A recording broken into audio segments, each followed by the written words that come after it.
a bet that I can get you back inside your head before the summer ends, and spread a little love. Just for a little fun, I'll make you come back to me before the rise of every sun. Baby, it's meant to be, I know you got a man, but he don't understand. You're gonna be a heartbreaker, you're such a love taker. So just suck me in and you can toss me like a cigarette, 'cause I just wanna be a bad habit, yeah.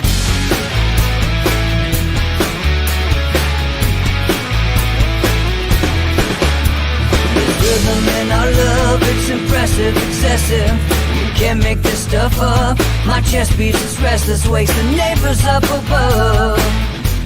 Yeah, baby, come and show me love. Baby, come and show me love, because you're gonna be a heartbreaker, you're such a love taker. So just suck me in and you can toss me like a cigarette, 'cause I just wanna be a bad habit, yeah. Alright, well, because we are a little late, I'm going to get this started early. Here, we can all love the theme song a little bit later. Alright, so, couple polls I want to talk about today, definitely. But first, the bottom line is, I gotta, if you watched, on Locals yesterday, we did a live stream, then you're going to hear some of this stuff again, but I have to mention it on Inside the Numbers. The very first time, I believe it was August 26th, when Joe Biden came out and talked about the attack in Kabul, he evoked Bo Biden, his son. Let me put this as clear as possible. Nobody gives a damn about Bo Biden. I'm not trying to be mean. I'm not trying to be a smart guy, a wise ass. Joe, nobody gives a damn about Bo Biden. It's a pathetic sympathy ploy, completely inappropriate, and not historically accurate. Bo Biden did not die in combat because of a mistake the commander-in-chief and the military leaders made. Bo Biden, as tragic as his death was not the result of a failure by the commander-in-chief. His death is in no way comparable to the names of the young men and one woman and two women who died in Kabul because Joe Biden scrapped a perfectly good plan to withdraw from the country in May. Nobody told Joe Biden to refuse the Taliban's offer to hold Kabul, which was stupid in and of itself, to just hold Kabul when you're trying to evacuate that many people. But nobody told him to refuse that offer. If you're the Taliban, you gotta love the idea of the U.S. being responsible for their own perimeters, their own security. This way you don't get blamed for it. This way people like me don't go on podcasts and say there's absolutely no chance that those bombers got through without the Taliban letting them through. Period. End of story. A checkpoint secured and operated by U.S. soldiers? No. You start to approach it, it's put your hands in the air, lift up your shirt.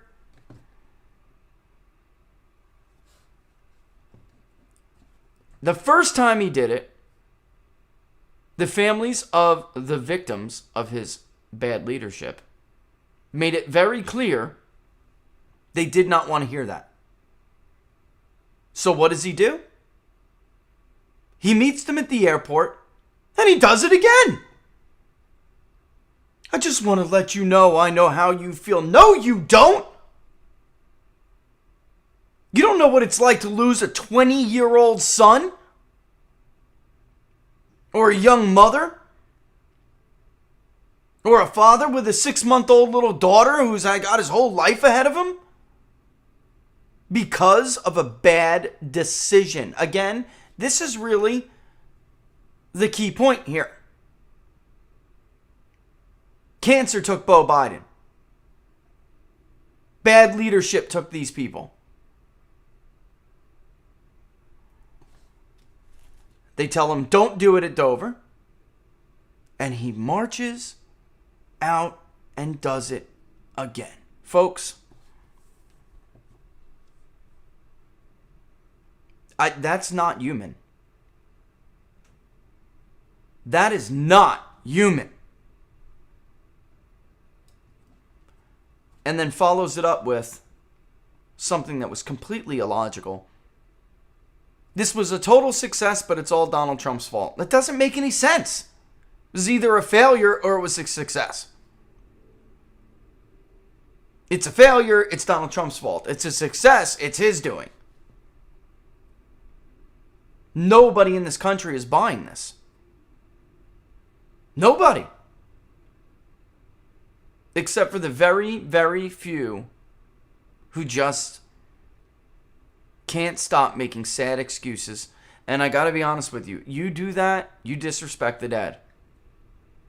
You continue with these stupid lines, these talking points that aren't true. Well, this is Donald Trump gave him this mess. You disrespect the dead. I'm telling you, 100%, if Donald Trump was the president and he held to his May deadline for the withdrawal in Afghanistan, and he kept the terms of his negotiation, and he carried out the plan the way his administration had plotted it. Multiple points of departure. Evacuations, military evacuations are done in a step-by-step basis. Nobody leaves until all of the equipment is gone or disabled. Nobody leaves until all U.S. citizens are out. U.S. citizens go first. We wouldn't have anybody left.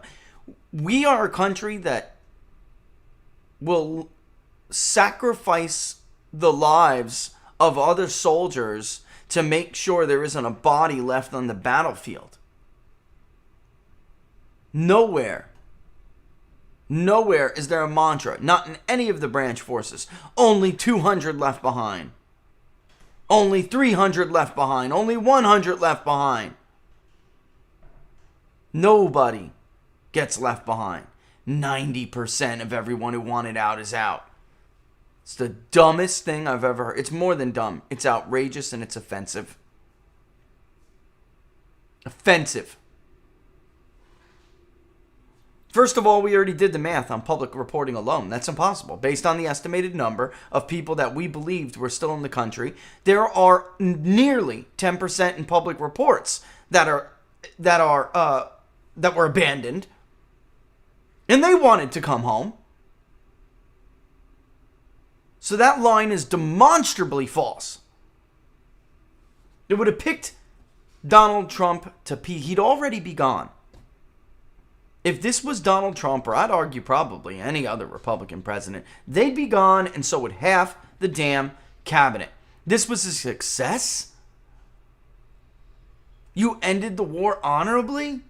20 years later, and this is not all Joe Biden's doing for sure. This is bipartisan 20 years screw up of a war. There's no doubt about that. But the withdrawal is on Joe Biden.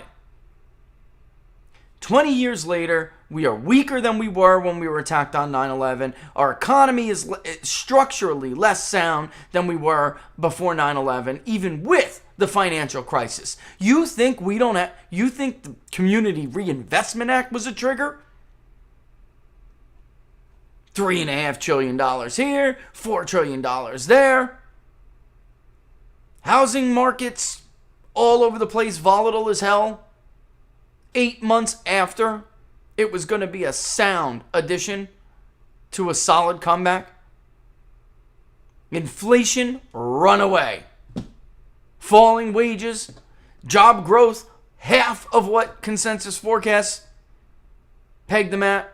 This ADP report is bulimic.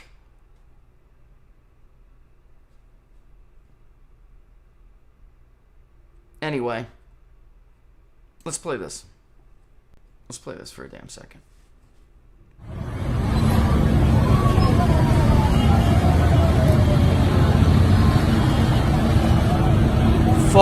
less safe than 20 years ago. Nice military parade. Look, a deuce and a half. What do we got here? A brand new F-150? That a brand new F-150 right there? Oh no, I should go back and look. Far less safe. 80 billion in U.S. equipment, which we went over yesterday on the show if you guys didn't see. But now the country's in a horrible position. Looks like Meghan McCain finally responded. You know what? Let's go ahead and read that out loud, in fact. Let's read out Meghan McCain's final response here. This is like the thing that you really should not let anybody get away with. Okay? Because the bottom line is they are all running for the hills in an attempt to alleviate themselves of responsibility. This is extremely difficult for me to say. I once thought I truly knew Joe Biden, and he helped me through pain and grief, for which I am grateful. This man on TV giving this speech, I do not recognize this man. God, what is this? Dr. Seuss? This man on TV giving this speech, I do not recognize this man. Oh, eggs and ham, Sam I am. Like, what the hell is this? God help our country. God help the Americans we abandoned. God doesn't save us from our own dumb decisions. That's called free will, Megan. But he did give us the gift of reason. And we're supposed to use that when we make decisions. Not allow it to be clouded by petty little Rob. When he made fun of your daddy, Megan. Donald Trump tweeted meanly about your daddy. This is the maturity level we're dealing with here. Poor Megan. You kidding me? You traded that pettiness for their lives. You did that. You did that. Don't you dare pretend like you don't have any accountability in this. You're not culpable. But he made fun of your daddy. Now the country's in a position where they have no faith in their president whatsoever. A majority say Joe Biden should resign. I know that's hard for you guys to see. A majority in this country strongly agree. Let me read the questions to you. This is Rasmussen poll. I saw it out this morning. By the way, Rasmussen's tracking overnight. I'm not allowed to put up the thing, but I will tell you that it is. They tweeted it that it is their all-time low. His tracking overnight is bad. There's going to be it's going to be a majority who strongly disapprove of Joe Biden. Forget about combined disapproval ratings. Should President Joe Biden resign because of the way the U.S. withdrawal from Afghanistan was handled? Yes, 52%. No, 39%. Not sure, 9%. By the way, if you have Rasmussen's thing, go in and look at the racial breakdown. Even 32% of Democrats said yes. And 17% of liberals. I think Joe Biden deserves to be impeached because he's abandoned thousands of Afghans who fought with us, and he's going to abandon some American citizens because he capitulated to the Taliban to a 31st of August deadline. Strongly agree, 46%. Some would agree, 14%. So 62% of the country agree with that statement. 62%. But here's the kicker. Here's the problem. This is what puts us in a horrible position as a country. How qualified is Harris to assume the duties of being president? Very qualified, 25%. Not at all qualified, 47%.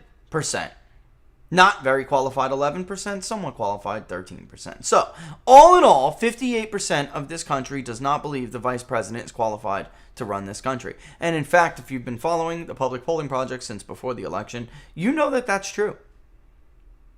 You know it because we asked a question about how comfortable you would be if Kamala Harris served out the remainder of Joe Biden's term, if something were to happen to Joe Biden. This was a major mistake by the Trump campaign to leave this on the table. Because in every single battleground state, voters did not feel that Kamala Harris should be a Joe Biden heartbeat away from the presidency. Not a heartbeat, a Joe Biden heartbeat. They don't like her. They don't think she's qualified. And they feel like, well, you know, we talked about this a little bit yesterday on the live stream. I don't know which, folks. I mean, it's a bad position for the country to be in. To think that your president should get the hell out of office because he's not capable of running the country anymore. But yet you think whoever would replace him is not competent or capable to replace him. This is a horrible position for this country to be in. I don't think there was ever a doubt that Mike Pence was capable. Maybe you didn't like him. Maybe you did. I'm saying, you know. But I don't think anybody would argue a man who was a congressman, a governor of a Midwest state, Indiana, for those who don't know. He was a Hoosier state governor. What has she done? So you're telling me, wait, I'm a little bit shocked. You're telling me that a woman who literally crawled her way to the top, you're telling me Americans question her resume?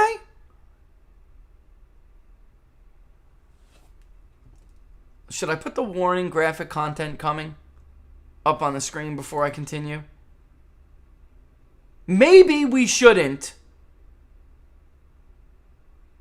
ignore. Look, I don't care what anybody does in their damn bedroom.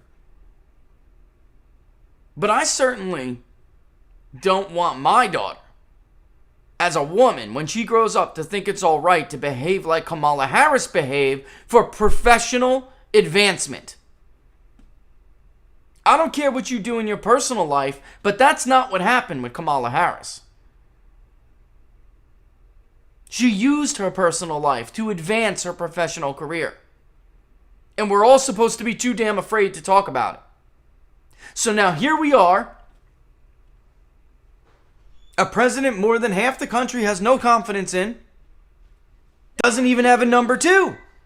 Doesn't even have a number two that we can have some faith in. That if he steps down or he strokes out tomorrow, we'll be okay. Perhaps we should stop handling certain people with kid gloves because of this stupid third rail politically correct boundary they put up in these conversations. She's the first black vice president. You can't talk about her like that. If she was the first Italian American vice president, I'd be ashamed. I'd be ashamed. Don't call her that. I don't want my people remembered like that. I'm sick of this crap. It prevented us from having all of these conversations. By the way, the Commission on Presidential Debates robbed you of what is your traditional foreign policy debate between an incumbent president and a challenger. They robbed you of your ability to vet the challenger to see whether or not he would be competent enough to even handle these situations. They robbed you of that. Because they're crooked. Because they're corrupt. They're ideologically corrupt. And all that matters was getting rid of Donald Trump. Well, you got rid of him. You helped, Megan. So don't cry for them now. Don't you dare. Because we're not going to let you. Too many people are going to be there to say, no. This is on you. You were petty. And she's not alone. They're all like this. What did they lose under Donald Trump? They lost what? The $1 million consulting gigs, which they sucked at. They lost their station. They lost their place on a panel on Fox News. They lost their integrity because the mere existence of Donald Trump served as proof that most of those people were frauds. That's the truth. And they found all of that to be more important than the lives of these people. See the Wall Street Journal today? The very interpreter who helped Joe Biden escape from Afghanistan in 2008 is stuck. He'll be murdered. You don't get him out, he's dead. He's a dead man. Without a doubt. It's not even a question. See, I think some of you are so damn far away from it. You're so separated from it. You don't want to imagine it. You sure as hell don't know what it looks like. It's not pretty. You know what happens to apostates? They're lucky if they get a bullet. You know why they burned that Jordanian pilot alive? Because that is the price for betraying Islam if you are a Muslim. And now that the U.S. left $80 billion worth of equipment, I'm sure they're going to have no problem finding Willie Pete's phosphorus to make sure that burns nice and hot. By the way, that's what ISIS threw on that Jordanian pilot, which they no doubt got from us when we left it behind in Iraq. That's that white powder all over him. It's white phosphorus. Burns at nearly 4,000 degrees. And they're used in what are incendiary grenades to burn things. You're supposed to use them to burn like technology. Or if you know an HVT is held up in some house, throw it through the window. Smoke them out.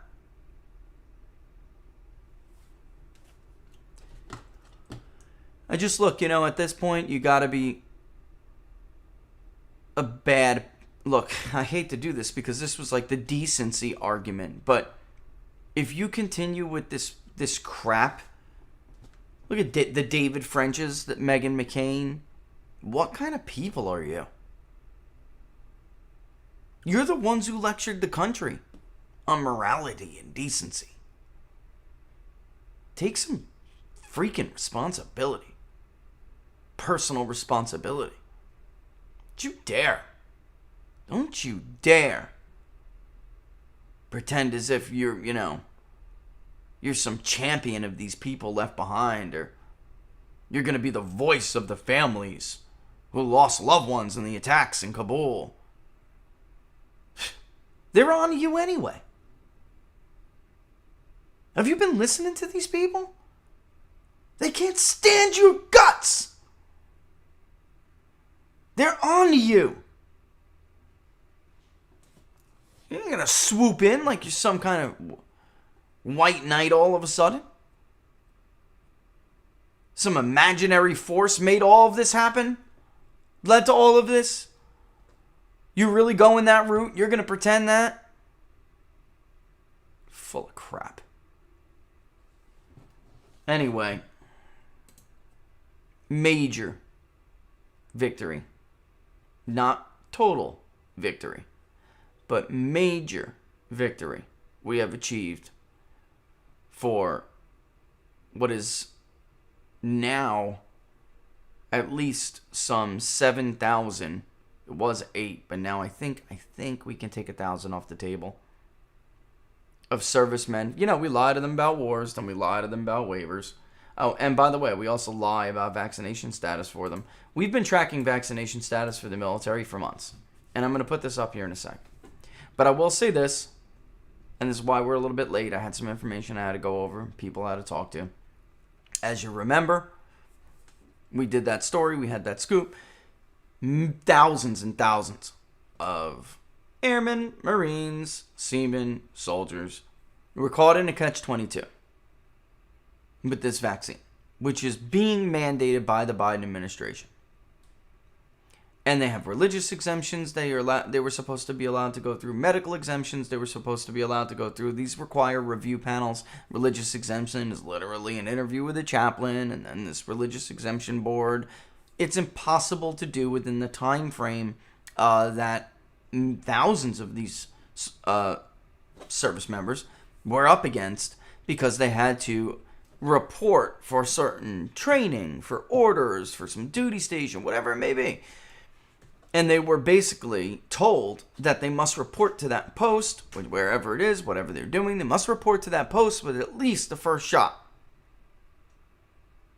And many of them, in the case of the Marines we use to highlight the example, they're going on WTI, all right, which is weapons training instruction, and it is in a remote area. They will have no access to real medical care. I mean, a field medic is not medical care, especially if you have some like heart condition or something, and God forbid you react terribly to it.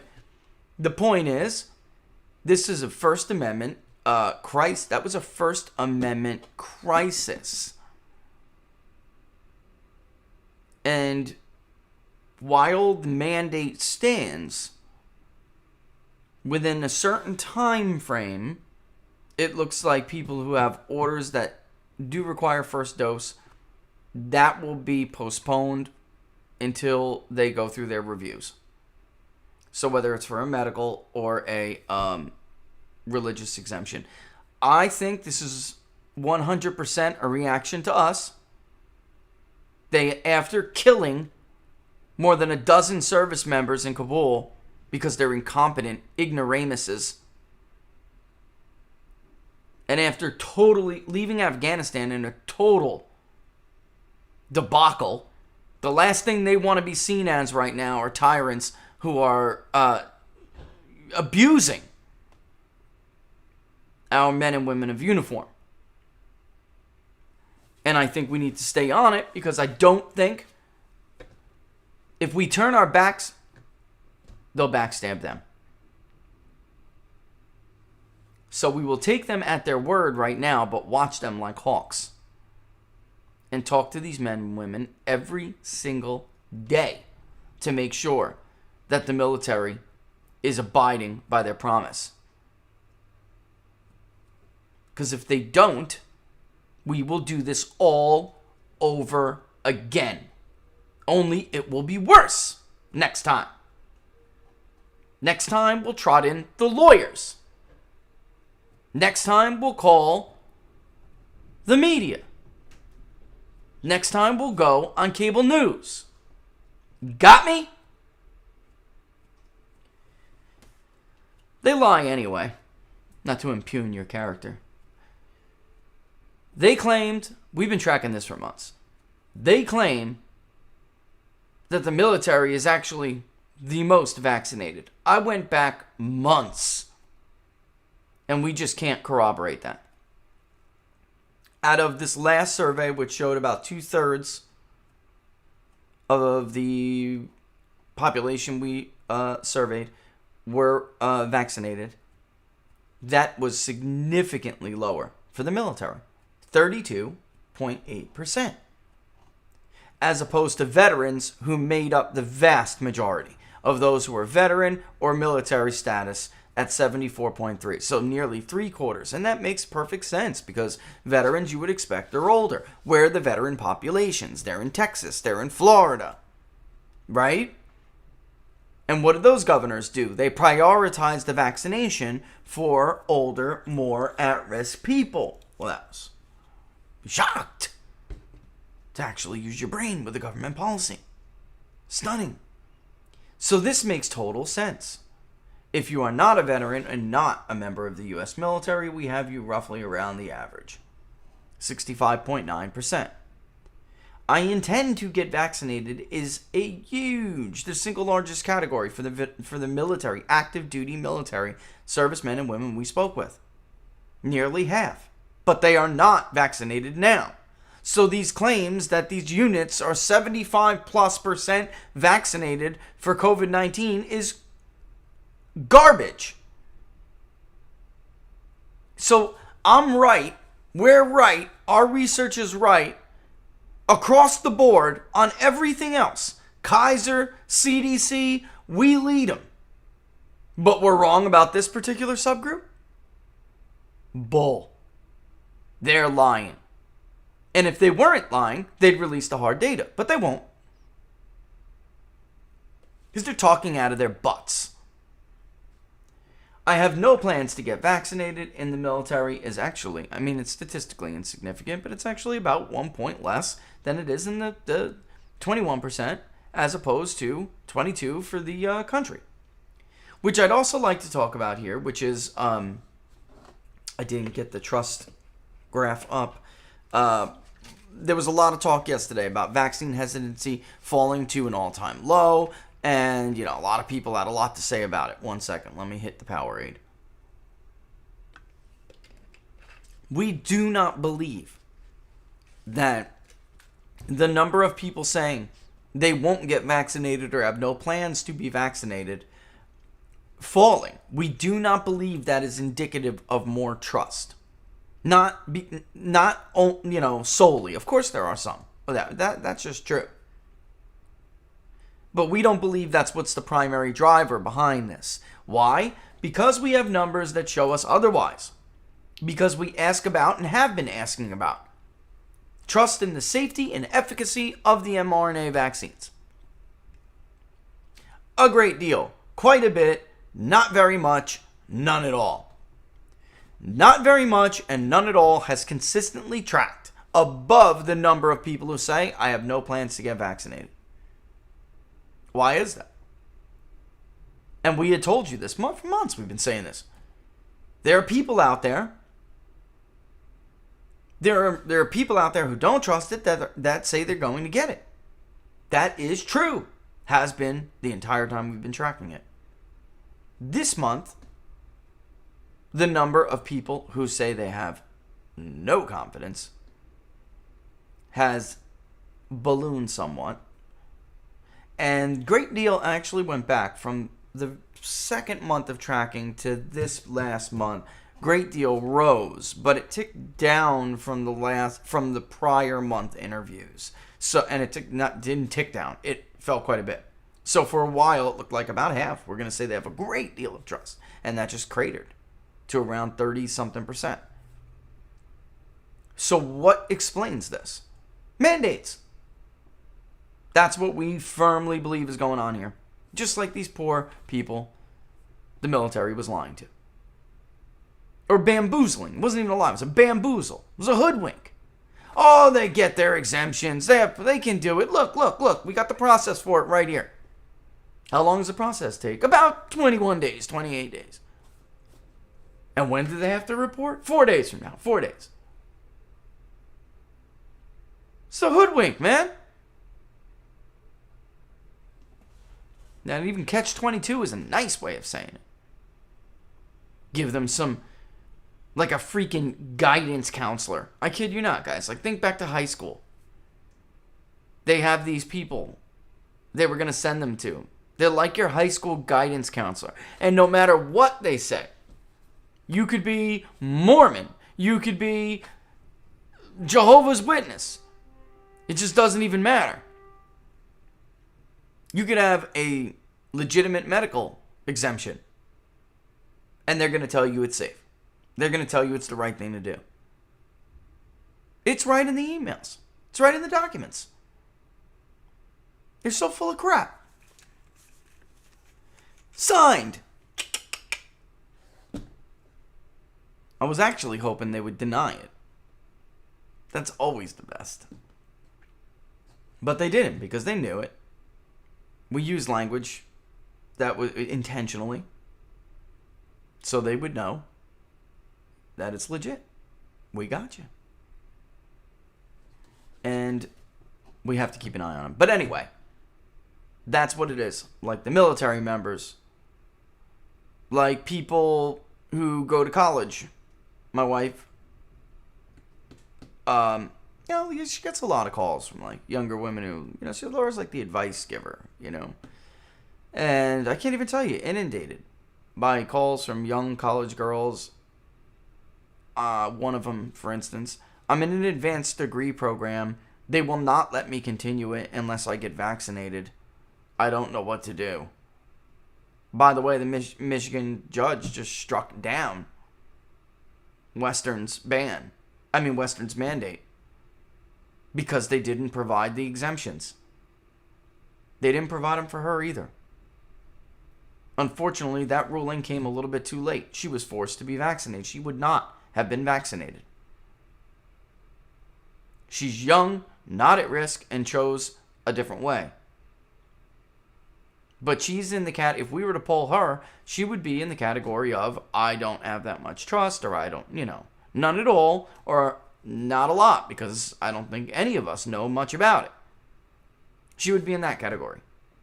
But then also tell us I already got vaccinated, because she had no damn choice. That's what accounts for this. And you wouldn't know that unless you asked a broad spectrum of questions. You just wouldn't know it. By the way, just saw a message here before we move on from someone at Locals. Community growth at Locals is explosive. And I know I do this it seems like every week, but I just want to welcome all the new members, tell everybody, check out the guidelines, we're not suppressing speech, but we do want you all to treat each other well, and I never really have to tell you guys this. I don't think I've ever had to moderate somebody. There's like one troll who paid to mock people, so that it's like, here's your money back, get lost, because you're just not advancing the conversation at all. But we don't really care about, we want you guys to debate. We like, I know it's crazy. It's like, this once upon a time, we used to do this in America, have various opinions and then argue them using facts and logic. I know. That's outdated, I know, but we still do that on my Locals page. And apparently there's an appetite for it, because growth has been amazing. And look, we love you for it. We just wanted to tell you that. We are really a cyclical business. Polling, cyclical. And we really didn't expect this soon. And it's awesome. And we're going to take it. We're going to take it to the limit on this thing, guys. We are. We're going to take it to the limit. And eventually the goal is that the community page pays for these polls. Which it does to some extent anyway. Let me just be honest with you. It does. But you guys still, we have the public polling project. Maybe still give the public the chance to do that. But if you are a Locals member, I really get to a point where you already did your part. And that's the way, that is our ultimate goal. That we have a running show and running numbers. Not every month or every 2 months. The goal is to get it to that place. Where maybe we could basically daily track. And get you on a rolling 3-day average or something. And every day I'll go to Locals and we'll talk about what happened overnight. That's the goal. And it's a worthy one. Because we are doing so much better than everybody else when it comes to transparency and accuracy. It's not even close. One of the other good ones out there, gotta bring it up, Trafalgar. He's got Noah ahead by about 8 points. And I want to talk about California briefly. We had Noah ahead by about 2.4, something like that, right? I can see how Noah would be ahead by 8 if certain things happen. Look, but yes can win, is my point.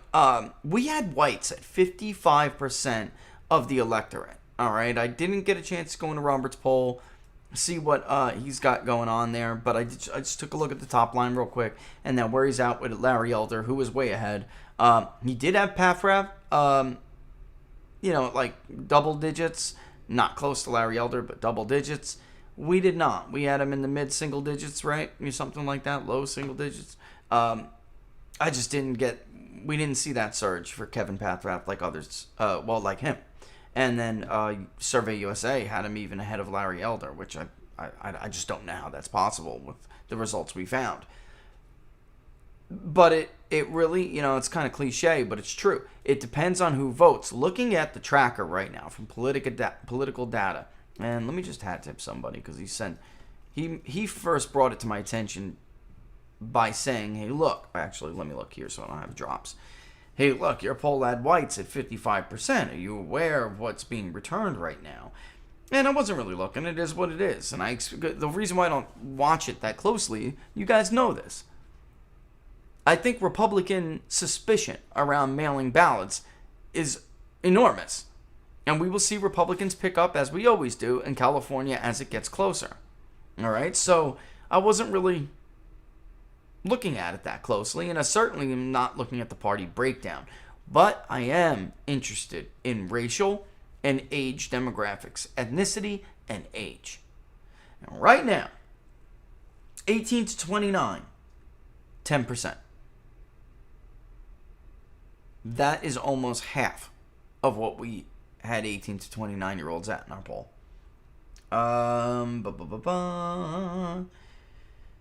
Yet Republicans will pick it up with in person in the last few days, so Democrats really have to get what they can in now. White voters are 69% of total return ballots.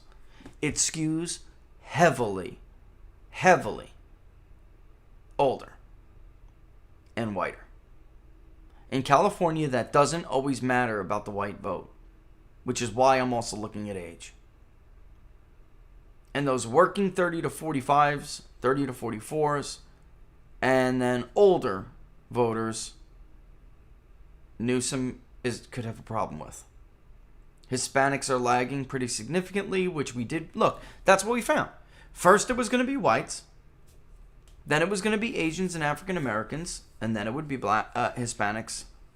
And why it was so difficult to try to gauge the state of the race is because we simply don't know if those other groups who are for no will be enough in the end to overtake, because the people who were most certain to vote wanted to vote against Newsom.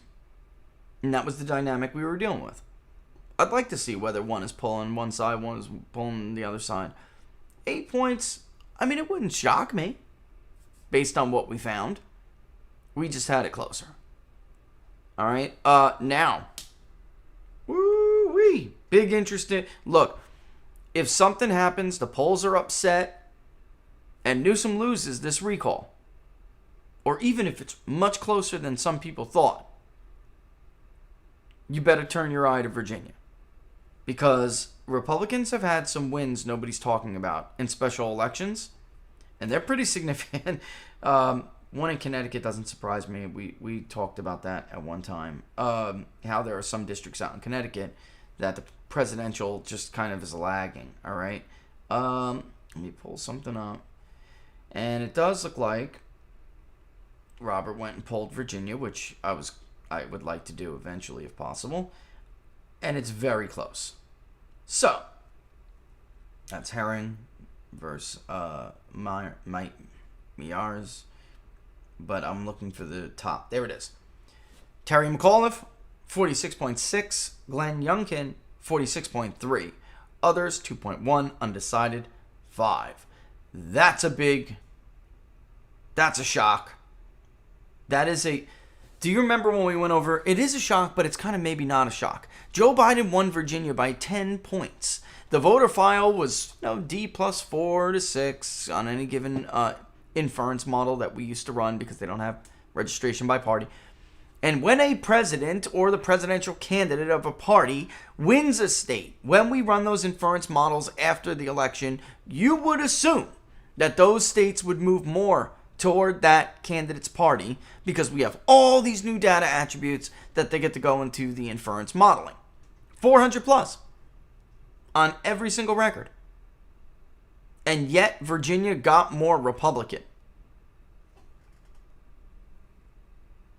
Doesn't make sense. I trust the modeling more than I trust officials. Let me put it that way. I'm serious. All right, so governor ballot is basically dead even. I mean, that's a +1, but that is nothing. All right, age distribution. What Robert's got here is 18. He breaks his down a little bit differently. We do it the way you'll see it in exit polling. So while you see 18 to 29, 30 to 44, 45 to 64, 65 plus, what we're really doing on the back end is 18 to 24, 25 to 29, 30 to 39, 40 to 49.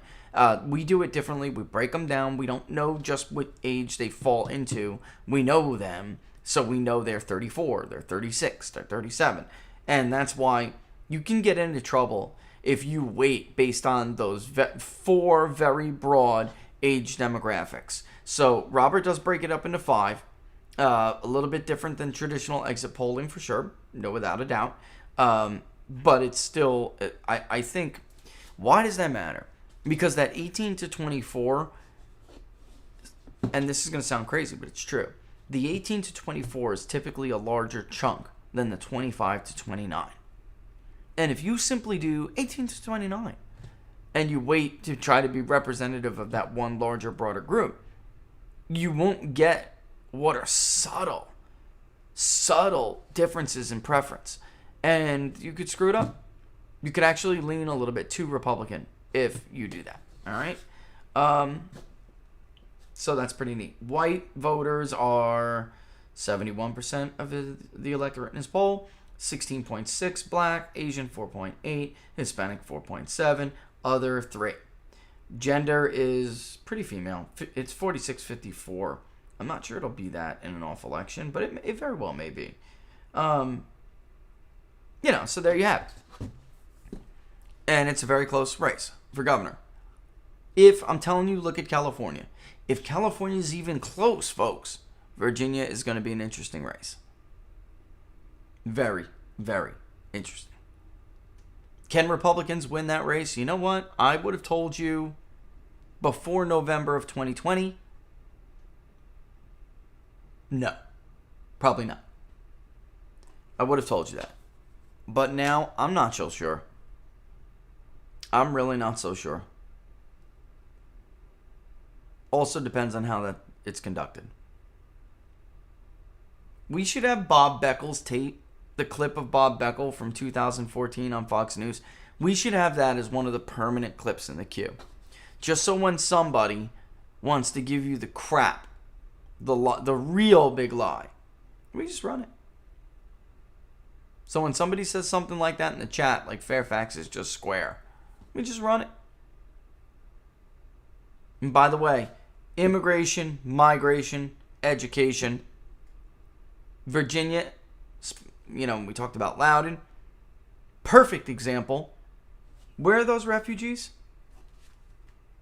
Where are the refugees that Biden is sending to the U.S.? Everyone gets triggered when they hear the word replacement. But the numbers speak for themselves, folks. They speak for themselves. I want to bring this up real quick before I move on. Bear with me. Bear with me. Here we go. Arizona, Phoenix, Denver, Colorado, Jacksonville, Florida, Atlanta, Georgia. They are going to Chicago, Baltimore, Maryland. But those are really, when you look at allocation, they're being stuck in outside of St. Louis in Missouri, right outside of Raleigh in North Carolina, outside of Vegas in Nevada. I mean, why? Allegheny County, Pittsburgh. Why? Outside of Pittsburgh in Allegheny County. The numbers speak for themselves. Obama did this too, and you can't hate him for it. It's brilliant. When the Syrian refugee resettlement program, he put them all in battleground areas. Those he let disappear into the interior when DHS actually had a hand, in figuring out, the direction to point these people. And the Biden administration did it too. I'm talking about with the border crisis that's been ongoing. It briefly stopped under Donald Trump, even though it really didn't. They continued with those caravans in an attempt to try to get it through as much as possible. But Trump did get a hold of it. Much to their, despite their best efforts to continue utter calamity at the border, he got a hold of it.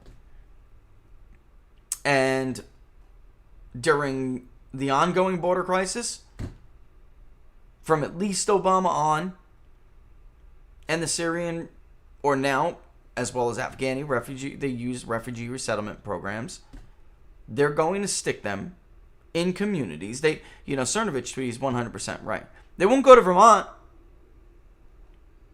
They're not going to go to Hartford, Connecticut. That's for damn sure. Because white liberals only want them out loud. They don't actually want them in their neighborhoods. So they'll send them to working class Allegheny County neighborhoods in an effort to try to undo the damage Donald Trump did to their voter registration numbers. I mean, this is crap. To pretend like, it's like insulting to people's intelligence. To pretend like that's not what they're doing. The truth is, they can't count on you to vote for them. They don't trust you in these elections. Even with all of the media on their side, you may just go ahead and think for yourself. Well, the hell with that. We can't have that risk. Ugh. Replace those SOBs. Replace them all. They've been doing that. Generally had that mindset. And we talked about this on other programs. I'm not going to go through it again. Ted Kennedy had been talking about that for a long time, but he was pretty much an outside voice until Carter got destroyed. And then it started to become mainstream. Like, oh my God, we really can't count on domestic populations to vote for us. We can't. They're not trustworthy. Look at those damn exit polls. We lost a quarter of our own party. Can't count on those people. We're going to have to go ahead and bring in a permanent underclass here. Dependent on us to bring them in. Tell you what, if I was the Republican Party, I'd set up camp and meet them right out there. I would. Did you know that Biden left a lot of your family members behind? You want to play this game? Show him videos. He doesn't give a damn about Afghanis. Look at what happened to your countrymen. Make them real gruesome. No shortage of photos of Taliban kicking in doors, executing people on the kill list he gave them. Sure, there won't be shortage of that. Ryan Gordusky's right. These people play for keeps. The Republican Party is... I don't think they understand. They never understood what they were up against. They play for keeps, man. They play the long game, and they play for keeps. Republicans twiddle their fingers, sit on thumbs, and rotate. All right. Let's see. Any announcements here? Any announcements? Oh, yeah. I'm going to take a quick break. And then when I come back... Oh, no! Let me see. Laura probably did it. Hold tight. 1 second. Hopefully Laura did it. If not, I screwed up. She did. Laura, you listening? Love you. Thank you.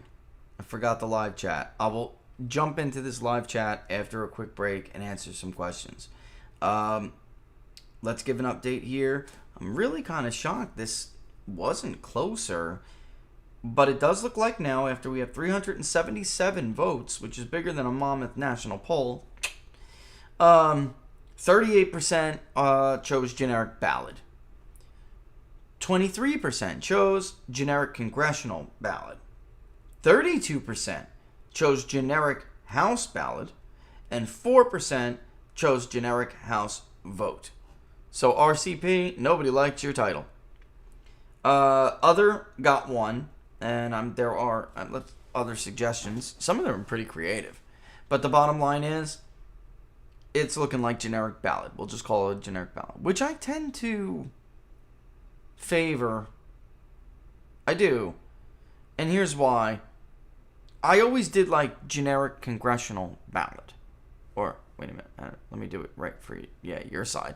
Generic congressional ballot. I'm because it was, I don't know why. I think that's what I came up, and a pollster that I really had a lot of respect for. He used to put generic congressional ballot. So I think that's why I started to like them. But I always argued that that's confusing. Because, and I think Rasmussen ran into this problem in 18, if you just say Congress, not everybody is a politico. Not everyone is a news junkie, a political news junkie, or a poll consumer, right? Like a poll junkie. Not everybody watches this stuff day in and day out, and they're, again with the word minutia, but they're not like, wise to the terminology in the industry. And I think if you say Congress at all, and just use that in and of itself, by itself, then you confuse people. I really do believe that, always have believed that. All right. People think you may be talking about the Senate for all they know, folks. All right. So we may put generic congressional ballot as in the prompt or something, but when it comes time to ask the actual question, we're really specific, and I'm gonna read that, and even see under here it's labeled as generic ballot. It's just an old school thing. I did go back and see some of the generic ballots from the battleground states in 2020. Some of them were labeled generic congressional ballot, but then reported as a generic ballot. And to the people, this is how it sounded anyway. The people who were being interviewed, you couldn't get confused at all. If the elections for the U.S. House of Representatives were held today, for which party candidate would you vote in your congressional district? Republican candidate, Democratic candidate, someone else, undecided. So you can't mistake here what I'm talking about. We are asking you about the House of Representatives. And yes, you and I, most of us, most of you guys watching, would look at generic congressional ballot and know we're talking about the House. But most people wouldn't. And I think what happened because of the performance of Republican candidates in the Senate in 18, thanks to Donald Trump, he single-handedly saved the U.S. Senate for them. He did. I think some people were responding to Rasmussen's polling, and they were, which was R+1 in the final, but it was always more Republican-leaning. Democrats wound up winning the generic ballot by 8 points that year, roughly.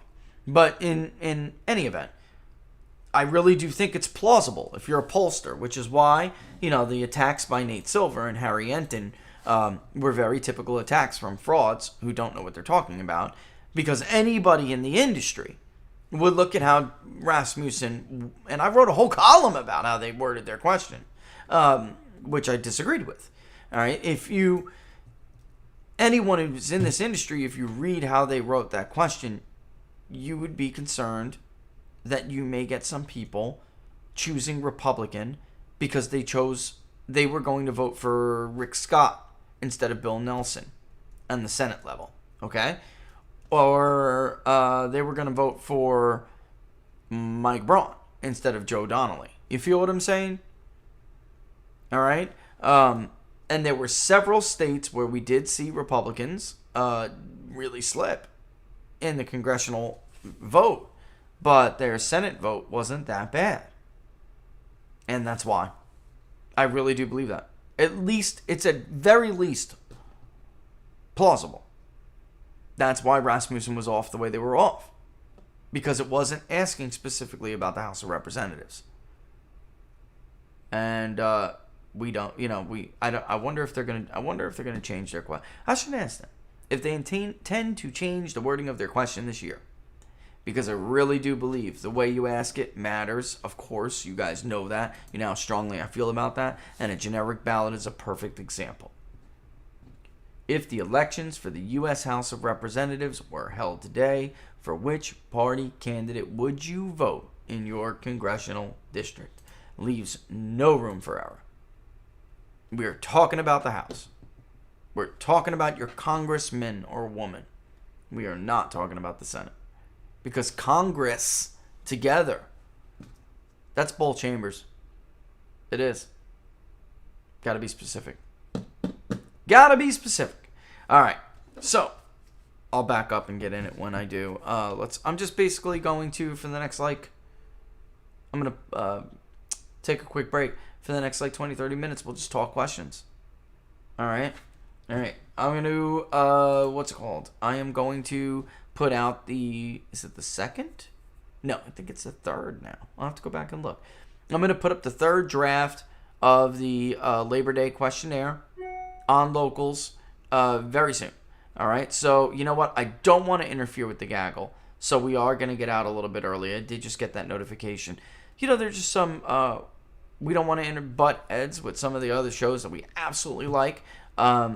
Peter and George, we've been talking to them. I'm going to be on their show once a month, roughly, something like that. Laura's working that out, figuring it out, and they're going to come on and talk to us. Once a month or something like that. Where Laura's still working it. I don't know. I don't want to, but really enjoyed that show. Really enjoyed those conversations. That was when we had Peter and George on. That was the only place you could go and have a legitimate conversation about Afghanistan and about realpolitik, about how the real world works in foreign policy. You heard what you heard there. Nowhere else. Why? Because I imagine we quote Ken Waltz from Man, State, and War, and Bill Kristol has no idea what the hell we're talking about. And on and on and on and on. Problem we have in this country, we have a lot of these people, a lot of so-called pundits, they're outsized voices, they just don't know what they're talking about. Foreign policy pundits who have no clue. Would never survive in academia for international relations. Would never. No way. We have a ton of so-called data gurus who comment on polls they've never conducted. This is really becoming a problem. And a bunch of men and women elected to offices they are not qualified to run. That just can't. All of this cannot go on forever. It won't. No matter what I say or do. It won't. All right, we'll take a quick break. We'll be back. You're watching Inside the Numbers with the People's Pundit.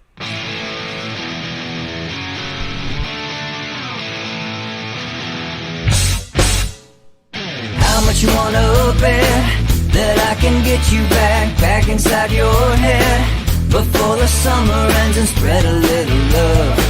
Just for a little fun, I'll make you come back to me before the rise of every sun. Baby, it's meant to be, I know you got a man, but he don't understand. You're gonna be a heartbreaker. You're such a love taker. So just suck me in and you can toss me like a cigarette. 'Cause I just wanna be a bad habit, yeah.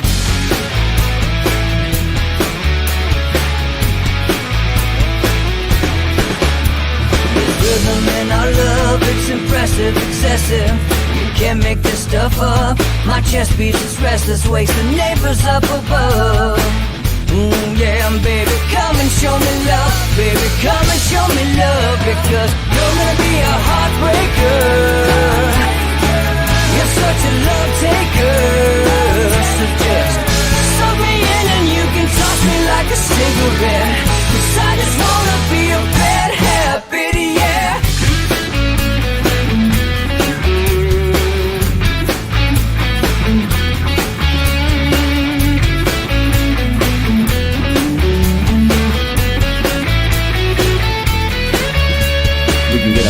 Take a one-way ride, steal us away to find a place we can hide. It wouldn't take much to disappear for a night, just to give in to the need and leave it all behind. 'Cause I know that you know that I know that you want me. You told me, now show me, come blow me away. 'Cause I know that you know that I know that you want me. You told me, now show me, come blow me away. You're gonna be a heartbreaker.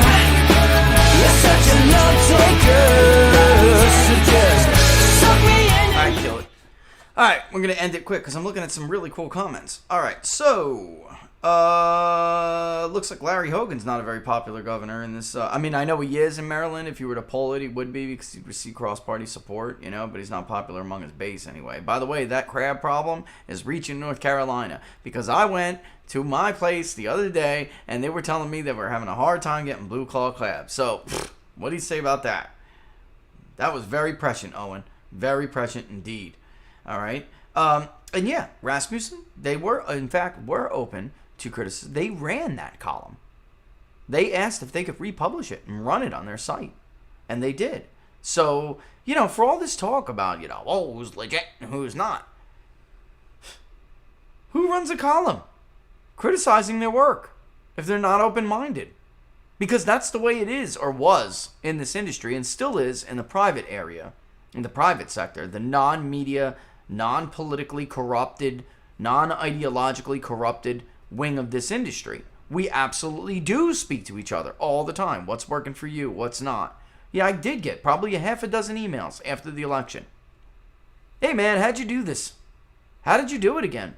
What are you doing differently? Wouldn't you like to know? I mean, I give tips, but Laura would break my arms if I told him everything. Right, Laura? Right. Yeah, so generally, is there an obvious fortification in the California recall? Do you think it will significantly shift opinion on election integrity? Man, they better not do anything crazy in California. Man, I'm just going to leave it at that. Oh, our country can't take this. They wouldn't be able to take it. Man, Drury or Spider, I don't know. They claim and have claimed for a long time that they audit their vote all the time. Please. I mean, what I would tell you is, don't let them let you believe that it's for nothing, because that's what they want you to believe.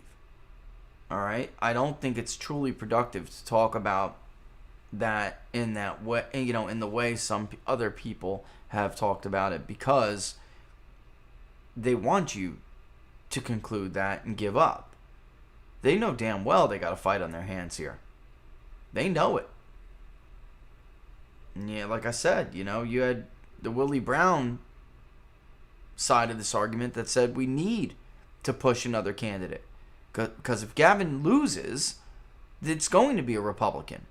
We're not going to have consolidate. He was right. From our polling, clearly he was right. There is nobody who's coming close to Larry Elder right now.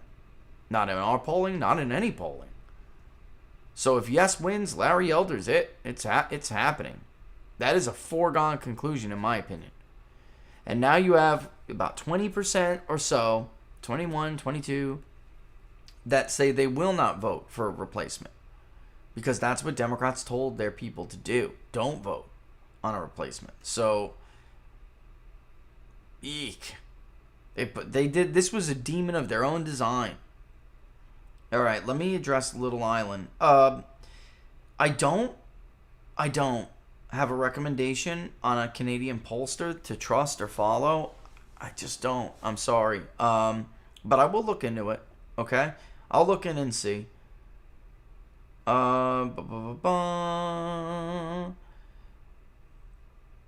Friend in marine biology was looking at a crab shortage around 10 years ago. Yeah, what's going on is there's some other species or something, right, Owen? I mean, you know this better than me, but and they are finding some foreign crab species. Yeah.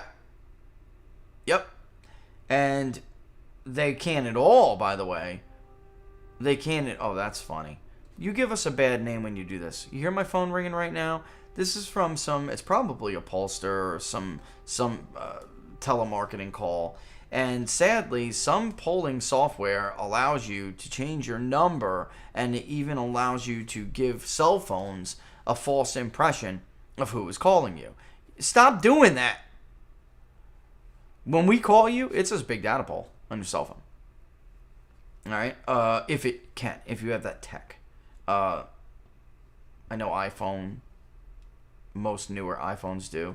And we give our own local number. So I'm not going to mimic your locality. You'll see that I am calling from my area. That's unethical. That just happened to me right there. All right. Let's see. Yeah, I will give you guys some time to kick over to Ruben. All right. Probably end this in a couple of minutes here. I just want to make sure I don't miss anything. But yeah, Island, I will look for a pollster with a pretty decent track record in Canada. I'm not sure Canada had some. Well, that's... Never mind. I'll wait until I look to make sure. Yeah, the problem is, and I got to be careful with YouTube. All right, I'm going back and looking at some of this. I would recommend you go back and look at the because if you're commenting here, you're a supporter on local, so you'll have access to the video we did yesterday. I would recommend going back and looking at that video because we talked about this in much more detailed, And the bottom line is, Lambda looks resistant too. I'm not going to get into it, but Lambda, the variant, looks resistant too. So I would love to see more research like we have seen with Delta so far, which was great. We have seen more research on Delta than we have with Lambda, particularly as it relates to comparing natural versus vaccine immunity, which one affords more protection. And again, we brought up the Rising segment Kim Iverson did. That was based on that, and also the New England Journal of Medicine. And none of this really should be particularly surprising, because it's almost like, guys, we looked at how we've dealt with pandemics in the past, and we had a playbook, and this is what we know about viruses, and we just kind of threw it all out and did everything backward and opposite. We did everything against conventional science. I don't know. No science-based explanation is satisfactory to me when I look at motive for some of the things that we have done. Why would we make mandates to the military? Why would we do this? Why would we do that? Why would we go like Israel? I'm trying to walk the line here, but why would we take the path that Israel took and not Sweden, since we know what we know? Especially when researchers were telling us, we'll develop it for you, but this is what could happen. The motive doesn't fit any of the science-based explanations. The crisis in Leviathan does. The James Madison warning does. Crisis is the rallying cry of the tyrant. Yep. And yes, I did mention more about the Pfizer thing yesterday. That last study from yesterday, by the way, you have to look at the definition. When they say antiviral immunity, they're talking about vaccine-induced immunity. They make that clear in the beginning of the paper. They're not talking about it like an actual antiviral that may come out. That's totally different. And on that, I don't really have anything to add to it other than they'll hit this target for EUA. They have no reason to suspect they will not hit that target. Pfizer could have an over-the-counter antiviral available through emergency use authorization, and it could be as soon as next month. Which would change all of this. Yeah, Vince, did you miss... I don't mind recapping it. Did you miss when we went over Trafalgar, or am I just going back before you asked?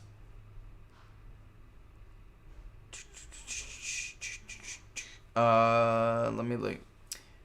Yeah, look, I buy Rob. Did I answer Vince, or did Vince, welcome to the stage, Laura, ladies and gentlemen. Did I answer Vince's? Was that before, or, because we did talk about the Trafalgar poll, did I answer it, or was too late? So my computer died on me when I was up there. Yep. Okay. Well, normally Virginia, the white vote is pretty close to Florida, but on an off-year election, to have it somewhere in the 70 range, I think is perfectly acceptable. I do think that you're going to see independents go against Democrats very hard this election, and it will be a matter of whether Democrats have a big enough base to try to blunt some of that. Look, if they can't, even if he's right in California and Newsom survives by 8 points, well, Newsom should have survived by 30 points. Truth. So what does that tell you about Virginia? They're in deep trouble. Deep doo-doo. Deep trouble. Virginia can't take a 20-point swing. Even if Gavin Newsom survives by 10 points, Virginia and many of these other states, many of these other districts, they can't take 20-point swings. 20-point swings takes California 16. Goodbye. Jim Costa won it by 20 points last time. By the way, Trump vastly outperformed the Republican candidate in that district. So the idea that that district is not competitive, the NRCC and RNC, but it should take their heads out of their butts. It absolutely is competitive. And you have a candidate out there who's a grassroots candidate who's raising money not from like the way their typical establishment candidates do. Mm-hmm. He's got grassroots balloon support. Over $250,000 last quarter. What's wrong with you people? It's a no-brainer. I have a question. Cool. Somebody sent me that link from St. Charles. Adam did. Let me just say this though. John Hopkins has it down to 42 now. 42%, which is below the FDA requirement. I'm not going to get into it. Don't get mad at me, YouTube. It's John Hopkins. All right. What's your question? Just make sure it's YouTube approved. Yeah. It's a... And cool, Vince. I see you now. Okay. Chances 2/3 of Wisconsin, Pennsylvania, and Michigan have a Republican governor next time that seat is up for re-election. So definitely I'm getting more interested in Wisconsin. I am. Because you're going to have Walker's right-hand lady probably be the leading Republican candidate for governor. I'll just say this. She's more than qualified. The base loves her. And she's easy on the eyes. Okay, she's a good candidate. And Michigan, we'll just have to see. Michigan's bench is not great. Republicans' bench is just not good. We'll see. Someone could come out of nowhere. But we'll see, The FBI just released its hate crime stats for 2020. This is Ari Mayer. Read the statistic very carefully. All hate crimes motivated by the hatred of the victims due to their religion, 57.5 targeted Jews. Jews make up less than 2% of the U.S. population. Yep. I forgot to share that. Looks like David. Yeah, that's... That's been the case for a while now, sadly. And on Sandy Paws. And we knew that, Sandy. And I'm trying to be careful here with YouTube, but we knew that because natural is exposed to the entire spectrum, right? You were on yesterday, Sandy, right? You saw the stream on Locals. We went over why a little bit more specific. You're exposed to the entire spectrum, not just one. So it really sucks. It does. It really sucks. Is Roman a common American name? Because I only know Russian Romans. I just said it's actually a Greek-Italian. No, it's Greek and Italian. Both our sons, we took Greek-Italian derivatives. Mm-hmm. Yep. Our daughter is Italian. With our first ones, you got to figure out how you spell it with our first son. Really does depend on how you spell it, and slight pronunciation can make it more Eastern European. But we nailed it because we named him after the saint, basically, and the way it was pronounced. And he's got such a huge heart. I had his name picked out since I was 14. He's such a huge heart. The kid could take over for Santa Claus. I'm not kidding. Story. I'm not even kidding. He's that big of a heart. And our daughter was going to be named something else. Yeah. But I'm not going to get into it. But Somebody robbed the name, gave birth first, and then just totally robbed it. I mean, totally robbed it. What are you going to name your daughter? This. Mm-hmm. I'm taking that name. Guess what I just named my daughter? I mean, it was so livid. It was dirty. But you know what? I'm glad. Because in the end... I can't picture her as yeah. that, I mean, we were in the hospital. It was go time. And we still didn't have a name. Definite go time. And my father was like, because we love. Look, my dad is great. We love old movies. Laura and I. Some of the we're old souls, both of us, and some of the coolest memories are just sitting with my old man and watching old movies. You know, like White Christmas. Love it. Movies. Yeah. And so my dad said, "Well, how about you know?" And it's a name of a movie, and it was perfect. And it fit perfectly. Yeah. And I'm like, and wow. I love the remake too. And the remake's good too. Yeah. But the original's the jam. Yeah, of course. All right. With that, I know people want to kick over to Ruben here, and then the gaggle too is coming on in 9 minutes. So I'll let everybody run. Looks like I did. Looks like I did the thing here. Again, let me just say this before we go. Share the public polling project far and wide. We are at. Let me give you a quick update. Yes. We need to remember. We're to do about that at half. the end of every day. Yeah, I know we do. And I was, when we had California and the National going. We were. Yeah, we're almost halfway there. We're at 2585 with 31 contributions. And that's pretty damn good. All right, but it stinks we missed what are the odds because, well, not we didn't. I didn't. Robert was in trial. Yeah, so we can't, that happens. That's life. But maybe I'll get in contact with him, ask him if he can't help circulate it too, because we're coming up soon. Labor Day is 6 days away. And the thing is, we can't poll on Labor Day. Here's the kicker. You can't poll on Labor Day itself. I mean, you can. I like to, because some people, I'm like a practical guy. And some people will celebrate the day before. Because they want that day to, get rid of their hangover. So we'll usually do a few hours here, a few hours there, and it depends on the time of day. And we'll look at them and we'll say, okay, was this worth it or not? Is this working or not? By the demographics of the responses that we're able to see. All right, so share it far and wide as much as you can. And on the locals growth, again, I just want to thank everybody and welcome people to the new people to the community. Yes. I expect it to be a community, so even if you guys disagree, always remember to keep it to the argument and not to personal attacks. That's right. Because that's proving that you're going to lose the argument. To keep it to normal. And I will say this. We had a normal, here's our goal kind of thing.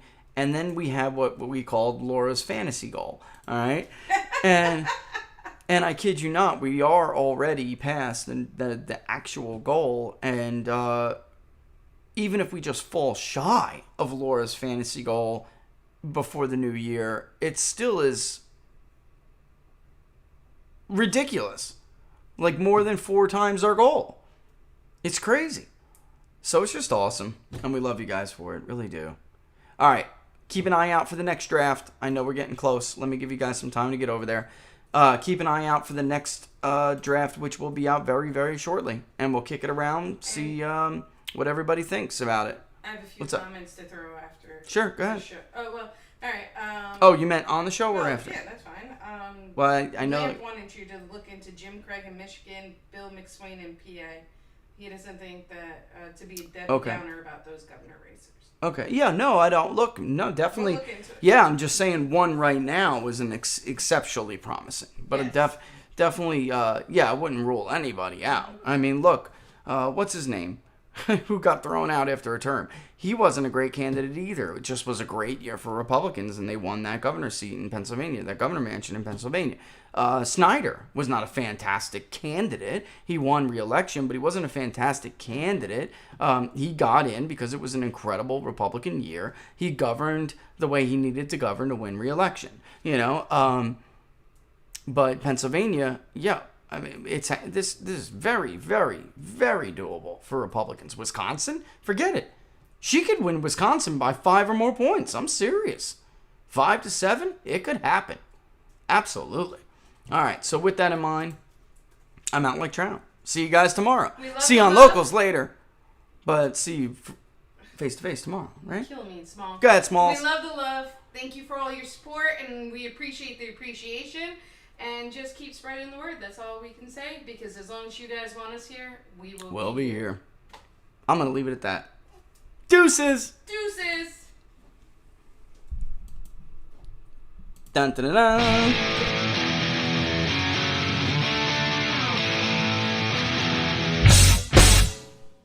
How much you wanna bet that I can get you back inside your head before the summer ends and spread a little love. Just for a little fun, I'll make you come back to me before the rise of every sun. Baby, it's meant to be. I know you got a man, but he don't understand. You're gonna be a heartbreaker. You're such a love taker. So just suck me in and you can toss me like a cigarette.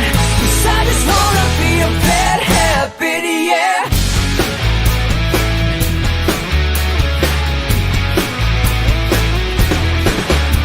There's rhythm in our love, it's impressive, excessive. You can't make this stuff up. My chest beats, it's restless, wakes the neighbors up above. Yeah, baby, come and show me love. Baby, come and show me love. Because you're gonna be a heartbreaker. You're such a love taker. So just suck me in and you can toss me like a cigarette. 'Cause I just wanna be a bad habit, yeah.